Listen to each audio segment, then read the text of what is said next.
everyone, and welcome to the 121st episode of Don't Forget the Popcorn. I know I skipped last month, it got rough, but we back with everything I watched for March 2025. I have my top 5 as usual.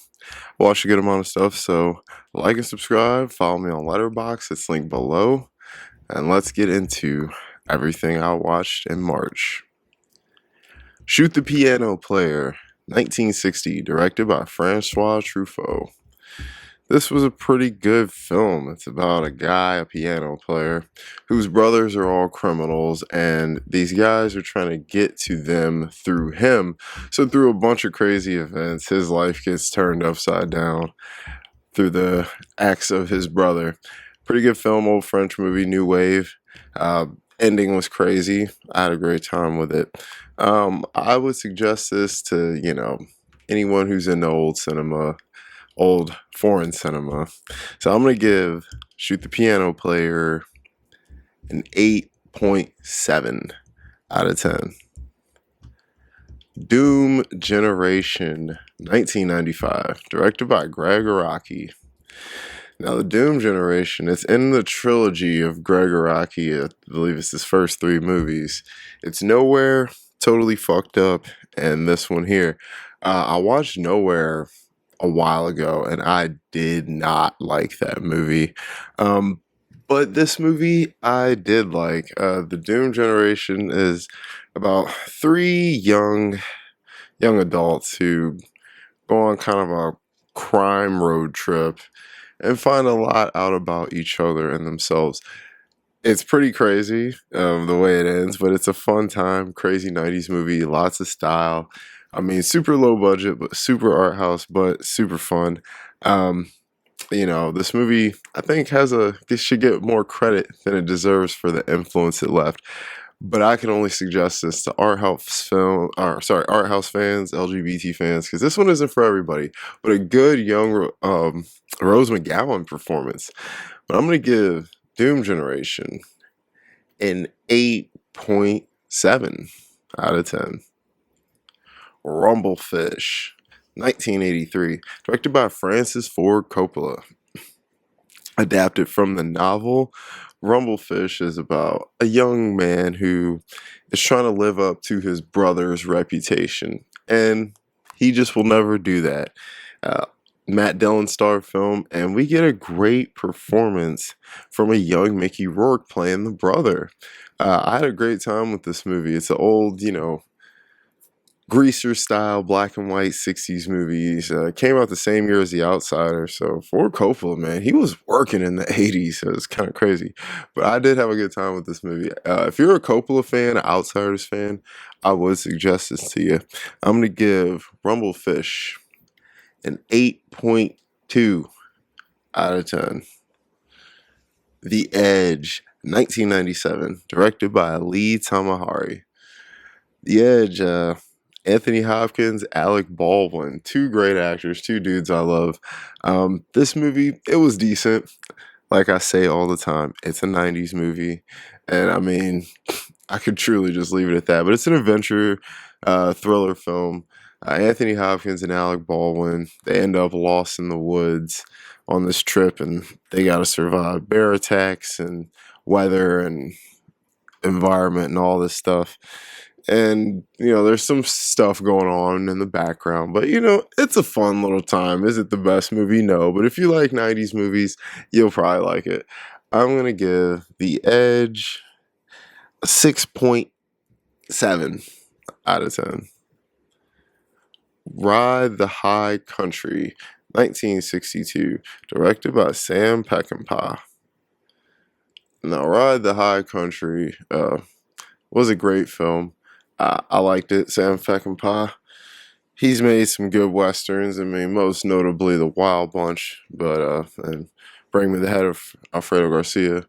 But this film, it's one of those films that just kind of makes you think about, your freedom, what it means and what it costs, and things like that, and what your values are. Fun little western. If you're a western fan, I definitely suggest it to you. I'm going to give Ride the High Country a 7.5 out of 10.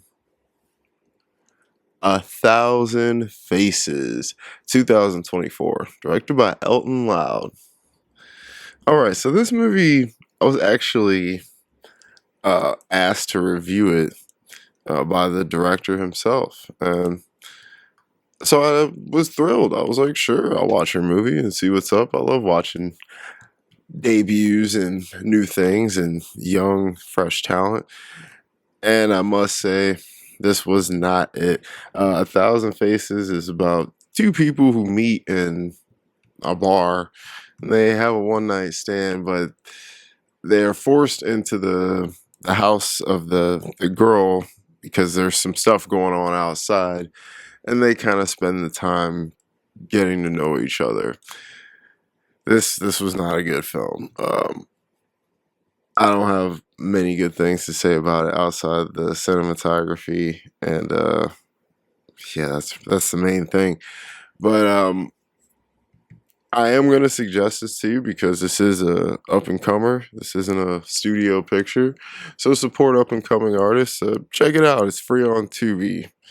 I'm gonna give A Thousand Faces a 5.1 out of 10.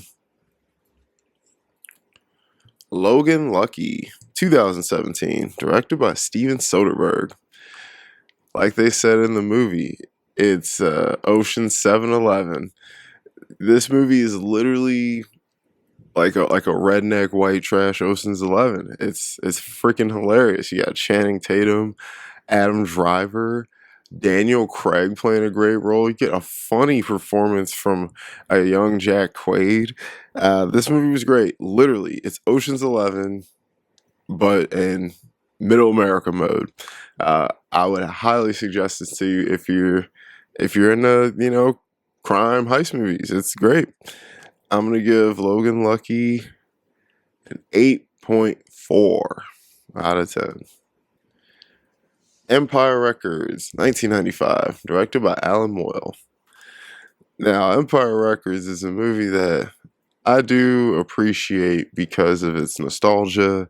It's 90s as fuck, and I love the 90s, but it's not the best film. I've seen this movie before, and it's been a while, and it's been coming up. I've been hearing people talk about it a lot lately, and I was like, you know what? I'm gonna watch it and see if there's some magic I missed from back in the day.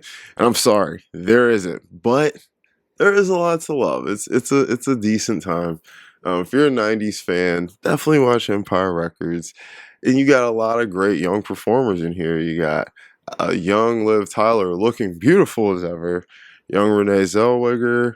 You got some guys in here. So I'm gonna give Empire Records a 6.7 out of 10. All We Imagine as Light, 2024, directed by Payal Kapadia. Sorry if I messed up that name.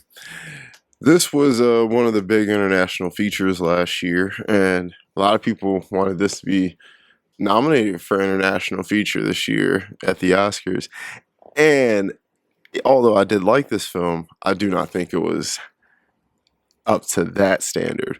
All We Imagine as Light, this film would have been a lot better if we trimmed it down just a little bit. But this film is really a slice of life film about these Indian ladies and kind of the things they're going through. And it kind of shows you the three stages of life and how it can be as an Indian woman, because you have a young woman, a middle-aged woman, and an older woman. And you see they all have their happinesses and their struggles and the things they're going through. And it really does just kind of show you the three stages in life.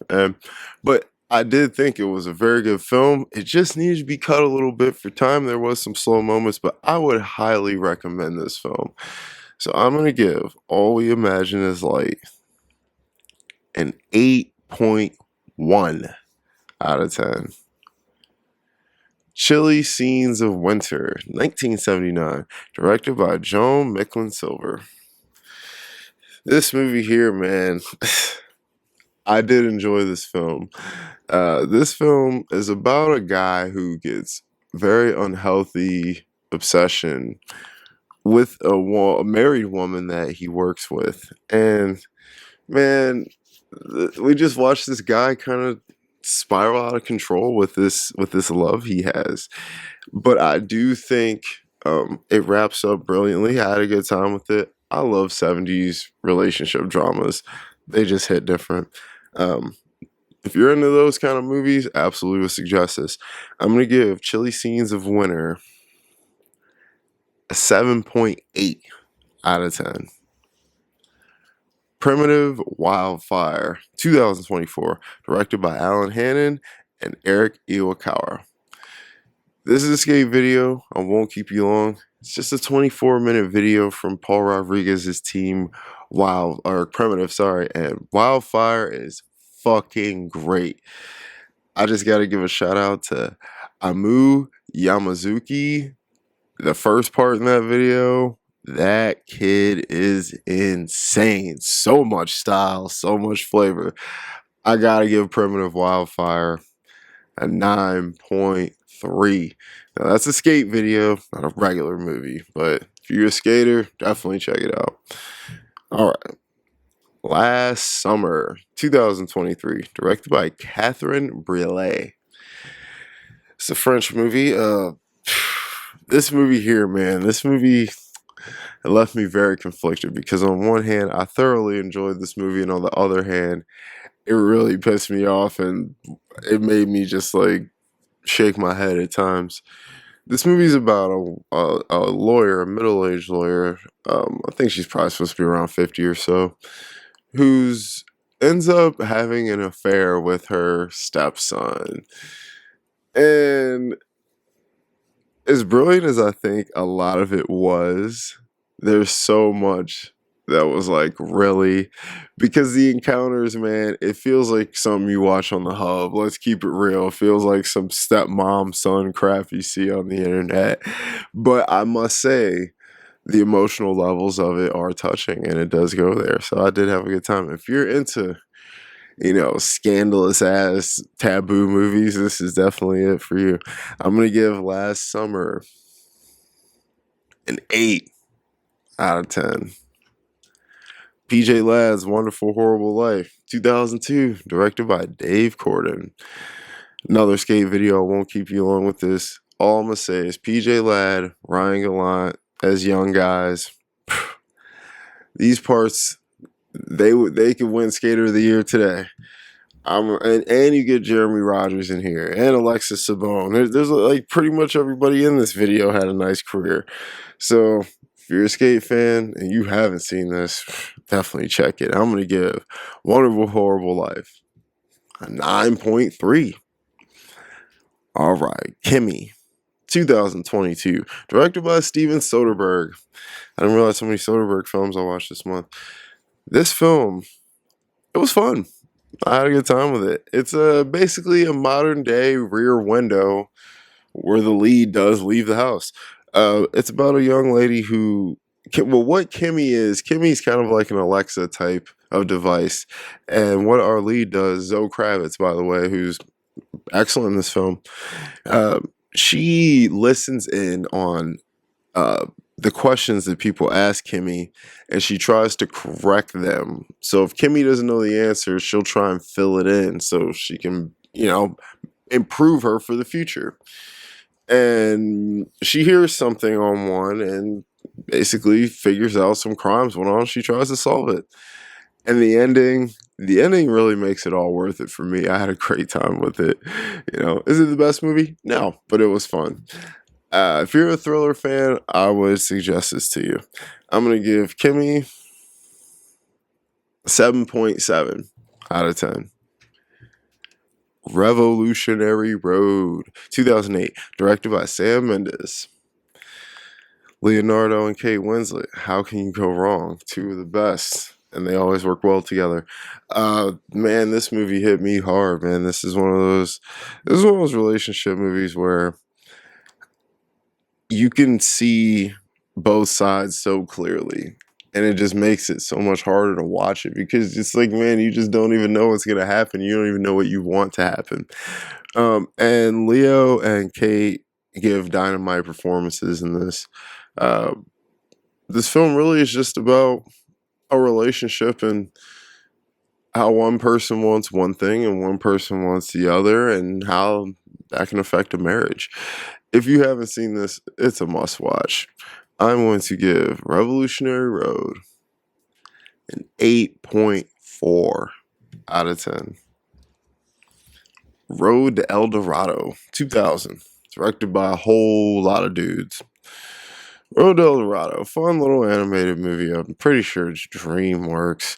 Um, it's about these dudes who end up going on a quest for gold, and they meet this girl, and these people think they're gods, and it's nothing you haven't seen before, but it was a decent time. I had fun with it. It's not the best animated movie, but it's not the worst. I'll give Road to El Dorado a 6.6 out of 10. The Cable Guy, 1996, directed by Ben Stiller. Now, of course, I had seen this movie before, and of course, you guys know what The Cable Guy is about. The Cable Guy, I can't lie, I forgot how funny this damn movie is. This movie had me dying, man. Jim Carrey is a fucking, I don't even know what to call that, man. He is something else. Listen, man, The Cable Guy, I'm going to score it ridiculously higher than I should. It almost made the top 5 of the month because I just had so much fun with it and it brought me right back to my childhood. But I didn't put it in there. But I am going to score it a lot higher than anyone else would. Cable Guy, if you're into 90s comedies, it's a must watch. I'm going to give The Cable Guy an 8.7 out of 10. Wendy and Lucy, 2008, directed by Kelly Reichardt. This was really close to making the top 5, but it didn't quite cut the mustard. Wendy and Lucy, a great film starring Michelle Williams, and she's a drifter on her way to Alaska with her lovely dog Lucy. And Lucy gets lost, and we spend the duration of this movie looking for Lucy. And this short little film, absolutely beautiful. Loved it. Michelle Williams, absolutely incredible. Love that woman so much. She is such an incredible talent. Love whenever I can see her on screen. If you're a dog lover, animal lover, if you love your pet, you gotta watch this movie. It's gonna tug on you a little bit, but you gotta watch it. I'm going to give Wendy and Lucy a 9 out of 10. Hard Target, 1993, directed by John Woo. All right, where my Van Damme fans at? This goddamn movie. Van Damme, there's a lot of things to expect from a Van Damme movie whenever you watch one. One, it's going to be terribly good. It's going to be so bad that you're going to love it. You're going to laugh at it, and you're going to laugh at parts that aren't meant for you to laugh at. But you're going to have fun, and that's exactly what this movie is. If you haven't seen Hard Target, just watch it once, okay? Just watch it once.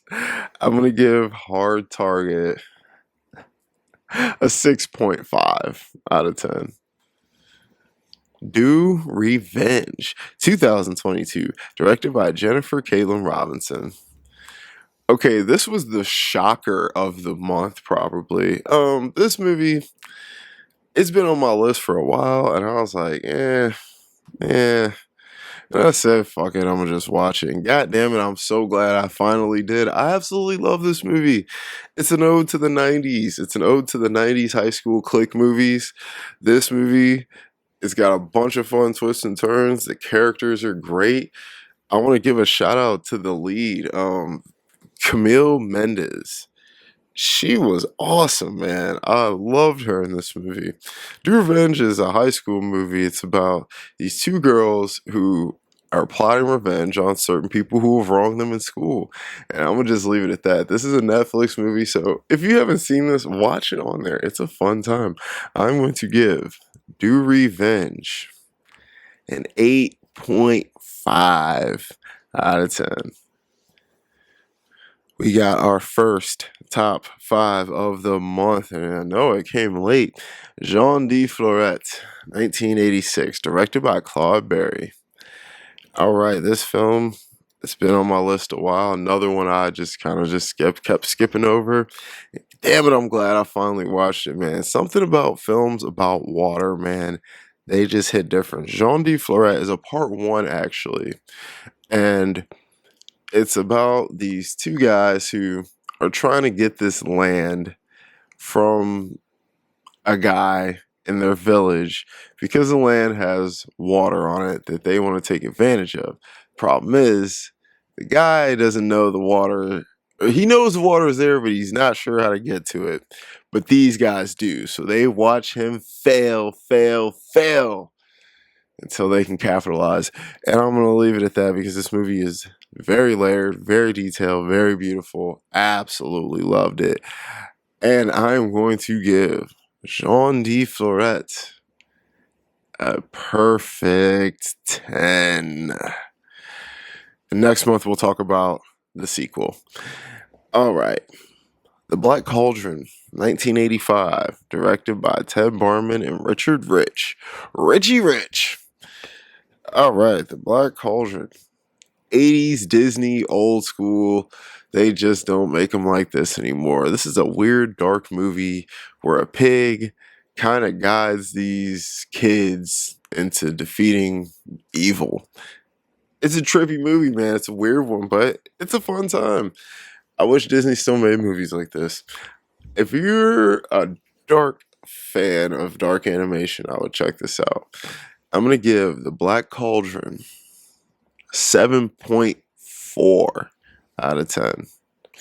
Paddington in Peru, 2024, directed by Douglas Wilson. Well, listen, this ain't Paddington 1, and this definitely ain't Paddington 2, but it's alright. Paddington in Peru, I mean, literally, it's Paddington with his family. They end up on a little boat trip, and Antonio Banderas is there, and I don't know. If it's not, we need the old director back and we need the old mom back. It's just not the same. It's not the same. I'm going to give Paddington in Peru a 6.5 out of 10. Valerie and Her Week of Wonders, 1974, directed by Jaromil Giris. Hope I said that correct. I was so excited to watch this movie. Ooh, I went into it like this is about to be my kind of movie, and it was not my kind of movie. This movie it's a fantasy movie. It's about this girl blossoming into womanhood, and a bunch of weird shit is just going on that kind of didn't make any sense to me. Well, it did, but it just didn't translate well. I think that's a better way to put it. Not that it didn't make sense, it just didn't translate well, and it just was weird and wasn't for me. I wouldn't suggest this to anyone, especially if you're not a deep cinephile. I'm going to give Valerie and Her Week of Wonders a 5 out of 10. The Equalizer 2, 2018, directed by Antoine Fuqua. Now, Equalizer 1, fun time, fun action movie. Equalizer 2, fun time, fun action movie. I absolutely love this. Had such a fun time with this movie, man. Denzel, I don't know, he just fucking brings it different, man. I had so much fun with this film. Dude, the car scene when the dude's trying to kill him in the car, bro. Oh my god, that scene's badass. If you're an action fan and you've seen the first Equalizer for whatever reason still haven't seen 2, watch it. I'm going to give Equalizer 2 an 8 out of 10. The Equalizer 3, 2023, directed by Antoine Fuqua. Man, look, I'm on a Denzel. I was on a Denzel kick this month, bro. I ain't gonna hold you. And Equalizer 3, fun time, fun action movie. I don't think the action I don't think is as fun as 2, but I think the story is still there, and I do love the Italian setting. Awesome film. Denzel getting older and better, baby. I'm gonna give Equalizer 3 I give it an 8 out of 10. Next top 5 of the month. Denzel again, Mississippi Masala, 1991, directed by Mira Nair. Now, this is an old Denzel movie, and he was young and spry in this movie, but he's fucking still spry. He's still the man. This movie is about a young black man who meets an Indian immigrant from Uganda. Okay, uh, she moves to Mississippi and falls in love with this black man, Denzel. And these two have amazing chemistry. It's a hot, spicy movie, and of course, there's turmoil with this biracial relationship. But there is so much to love about this movie. It's brilliantly told. It's a unique story, and the acting is so good. This all just feels so authentic. It has this, I don't know, it's got this vibe to it. I just absolutely adored this film. It was sexy, it was fun, it was funny, it was dramatic, it tugged on you. It did everything you want a movie to do. And I would highly suggest this to anyone. I'm going to give Mississippi Masala a 9.2 out of 10. Silence, 2016, directed by Marty Scorsese. Close to making the top 5 of the month. I thought this movie was brilliant. Was it too long? Maybe. But I don't care. I thought Andrew Garfield was absolutely incredible in this, and how he got no kind of awards recognition was just insane to me. This movie is about two guys who roll through Japan spreading Christianity as as Japanese citizens are being punished for practicing Christianity. And it's just really a movie about the test of faith. And God, it's brilliant. It's brilliant. Dude, I don't care what nobody says. I absolutely love this movie. And it's beautiful. Cinematography, oh my Lord, it's beautiful. And it's wrenching at times. It's a good one. I would highly suggest this to anyone, man. I'm going to give Silence a 9 out of 10. One of Them Days, 2025, directed by Lawrence Lamont. Now I have a whole review on this movie. I'll link that below if you're interested. One of Them Days, man, this is one of them.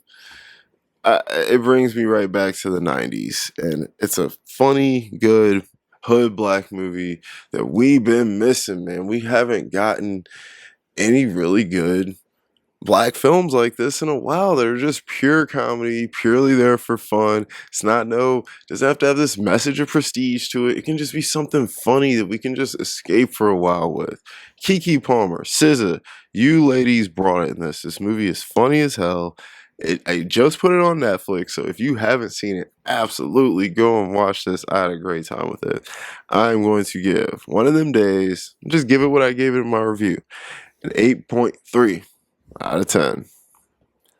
Our next top 5 of the month, Evil Does Not Exist, 2023, directed by Ryusuke Yamaguchi.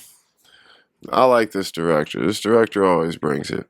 This movie here, like I said earlier when I talked about Jean D. Florette, something about these movies about water, they just hit different. This is a film about water. And this movie is about Japanese, this little small town somewhere in Japan, outside of Tokyo. These people from the city want to come in and they want to build some glamping sites, which is glamorized camping. Only problem is where they want to build it, the water is limited, and it's an issue with what they're trying to do. And so the town is trying to tell these people, hey, your plan is not going to work and you need to work with us or this isn't going to work. And I'm just going to leave it at that, because it's crazy how a movie with such minimal things going on in it, minimal characters, most of it takes place in the woods. I don't know, man. This movie just hits. It hits on a different level. I loved it. I'm going to give Evil Does Not Exist a 9.2 out of 10. Next top five of the month, The Gunfighter, 1950, directed by Henry King. I've been watching a lot of Gregory Peck films lately, and I love this dude, man. This movie was awesome. Probably one of my new favorite westerns. The Gunfighter is about an aging outlaw gunman whose reputation that he once adored, now he's starting to hate because his reputation's following him everywhere and it's affecting everything he's trying to do. And of course, people always want to get a rep too, so he gets tested and tried, and such a good film. I would highly suggest this to anyone, especially Western fans. I'm going to give The Gunfighter a 9.3 out of 10. The Eyes of Tammy Faye, 2021, directed by Michael Showalter. Eyes of Tammy Faye, man. All I gotta say, Jessica Chastain. Tammy Faye, she was a lady who ran a Christian TV network with her husband, and they made a whole bunch of money back in the 80s, and a lot of things go crazy and happen, but she was a very larger than life type of lady. But dude, Jessica Chastain brought it in this film. Well deserved Oscar win. Don't get me wrong, I love Penelope Cruz that was up for that year. But Jessica Chastain, man, she brought it, and she is one of my favorite actresses working. She's just, that woman is something else. She is something else. I think we all could say that. Andrew Garfield brought an A-game performance in this as well. I had a good time with it, One of the better biopics I've watched in a while. It didn't get the best reviews, but I thought it was better than a lot of biopics I've seen recently. So I'm going to give The Eyes of Tammy Faye a 7.8 out of 10. Waves, 2019, directed by Trey Everett Schultz. Man, this movie, I don't know what I thought this movie was going to be, but man, it was definitely different than I expected. It was long, but it was beautiful, and it was so sad, and I thought I was going to have a lot more fun with this movie, but I absolutely love this movie. I thought it was very, very good. This movie's it's really just a coming of age story about this family trying to deal with everything that's going on in the best ways they can or know how. Because I don't want to spoil anything, because if you haven't seen this is one you definitely need to watch. We got some young stars in here. We get a nice performance from up-and-coming Taylor Russell. She doesn't get talked about enough, and I really liked her in this movie, and I'm really coming on to her. She's someone to watch. I'm going to give Waves an 8.5 out of 10. Spirit of the Beehive, 1973, directed by Victor Erice. Man, I like this movie, all right? And I know this is definitely not one I can suggest to anyone. This is an art house film. It's a weird one. This movie is about these two young sisters who end up seeing the movie Frankenstein, and it kind of changes their lives. And this movie's incredible. I'm sorry, I loved it. I thought there was a magic to it. I love these two little kids, and their imagination and the way they go about everything they do in their daily life is just so reminiscent of being a kid, especially for the time period they're in. It just makes you miss being young and just having an imagination, and how the things you consume and the media you consume when you're young can really shape you. And I don't know, I found magic in it in weird ways that other people probably wouldn't. So I can't say I could suggest this to everyone, but I liked it a lot on a personal level. I'm going to give Spirit of the Beehive an 8.4 out of 10. Say Anything, 1989, directed by Cameron Crowe. This classic 80s film, boombox over the head. We've all seen this movie. Everyone at least knows what it is. Say Anything, John Cusack film. It's about a young guy graduating high school, trying to attract a young girl that he's interested in, who people think is out of his league. But he spits that game and that charisma, and he gets close to her. But a lot of crazy stuff happens along the way. It's a fun time. I had a good time with it. Fun 80s movie. I'm going to give Say Anything a 7.9 out of 10. The Visit, 2015, directed by M. Night Shyamalan. M. Night, man, he has been probably one of the most hit or miss directors in the last 20 some years, because you just never know with an M. Night movie these days. This one was a hit for me. This movie's fucking trippy. It's about these two kids who go on a week visit to see their grandparents that they've never met, while their mother goes on a cruise with her boyfriend. And let me just say, the shit these kids do and go through while they're on this trip, these grandparents are trippy. I was like, yo, by the end, like, it's a slow burner. It's a short movie, but it's a slow burner. But by the time you get to the end, you're very, very invested in what the hell is happening. The two kids were interesting, especially the little boy. He had me cracking up with his little raps and stuff. But I would suggest this if you're a horror fan for sure. I'm going to give The Visit an 8 out of 10. And that might be a little bit high, but I don't care. I liked it. Last top 5 of the month, maybe my favorite of the month. Betty Blue, 1986, directed by Jean-Jacques Benet. Oh man. 3-hour epic, director's cut is what I watched, and that's what I'm going to suggest to you if this is something that will interest you. Betty Blue is about a young woman and an older man, but the guy's like 30, and the chick's probably like 19. They meet on the beach, and they spend an entire week together and fall in love, and these two embark on a journey together of love and devotion and dedication, and I truthfully, I don't have words to describe how much I absolutely love this movie. This movie was this movie had my name written all over it in permanent marker in big bold letters, because this is my kind of movie. This movie has some brilliant cinematography, a brilliant score, and most of all, brilliant story, brilliant acting. It was adapted from a book that someone sent this director that wasn't even published, and he loved it so much he said, "This is going to be my next movie." And I'm so glad this guy made this and released this director's cut. This movie is fun and whimsical, but heartbreaking and tragic all at once. It has some amazing characters that are just very fun and very likable. And even when they're doing things that you don't agree with and you think is ridiculous, you still love them and you still root for them. And just when you think you've got it all figured out, you don't. And that's what I loved about it. It kept me on my toes while also engaging me in an emotional way that I couldn't even describe.